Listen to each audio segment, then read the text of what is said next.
In this video, we're going to talk about hurricanes and typhoons.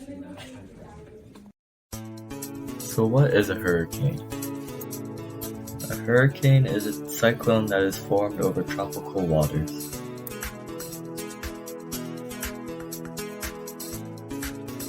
Now, how are hurricanes actually formed? Hurricanes use the heat and energy from tropical waters to form and feel their energy. Low pressure areas allow them to move freely because there are lots of space for the air particles to move. Air gets sucked up into the hurricane, causing a vacuum. The higher the air goes, colder it gets, and eventually condenses into rain clouds to form thunderstorms. How do hurricanes impact and damage the regions around them? Because of its high-powered winds, it can tend to move things around from sand to large objects. It can even knock over trees and flood low-lying areas. The water goes back into the ocean within a few hours, but that's all it takes to damage the cities.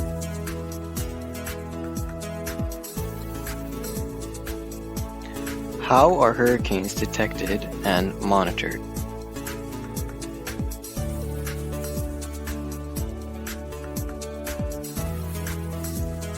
Hurricanes are tracked using many sources like satellites, weather balloons, and weather stations. Drones fly over the ocean in America to provide a photographic source. In less developed regions, they tend to stick to the weather stations, like measuring wind speed, temperature, humidity, and air pressure. Why do hurricanes often occur in Florida? Florida is located beside the tropical Atlantic Ocean. They tend to receive more hurricanes because of the temperature of their waters. When a hurricane forms over the Atlantic Ocean, it gets picked up by the winds moving towards land called trade winds. Florida is a place most likely to be hit by hurricanes because of its placement to the Gulf of Mexico. What safety precautions should you take in case of a hurricane?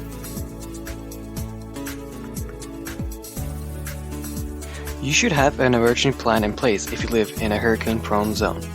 Listen to the news stations and sign up for alerts if you live in a place where hurricanes occur often. Know the difference between a hurricane watch and a hurricane warning. Hurricane watch means that there may be a hurricane, so be cautious. A hurricane warning means that a hurricane is already happening or it's very close. You should trim dead tree branches to reduce the risk of them falling onto things and damaging them.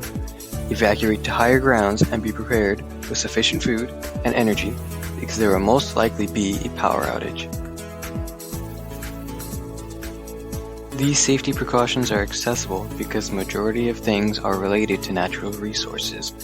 However, people in poorer countries may not have access to non-perishable foods or enough money to grow so many crops in preparation for a hurricane. How are hurricanes and typhoons predicted and influenced by climate change?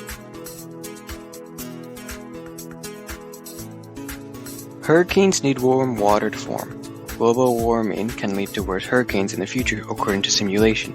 The NOAA's Geophysical Fluid Dynamics Laboratory used simulations in an advanced climate model called HIFLOR. Though we cannot say global warming is a direct factor, we can say it affects the intensity of hurricanes according to the simulations. Here are some hurricanes that have occurred in Florida. Hurricane Andrew was a Category 5 hurricane that hit the southern Dade County with wind speeds of up to 227 kilometers per hour. Hurricane Andrew caused about $26.5 billion in damage, making the most destructive hurricane at its time. Although it had a low death count of under 25 people, there were 250 people left homeless and 82,000 businesses destroyed. The storm passed through the Biscayne and Everglades National Parks, damaging mangrove trees on about 70,000 acres of wetland. Hurricane Irma was also a Category 5 hurricane. It started in Barbuda, leaving the region barely habitable, and it made its way up to Florida, where it forced 6.5 million people to evacuate. It caused more than $50 billion in USD, and it halted agriculture growth for around $2.5 billion. The hurricane killed 129 people, and like I said before, it forced 6.5 million people to evacuate. It's the fifth costliest hurricane, clocking in at $50 billion in damage.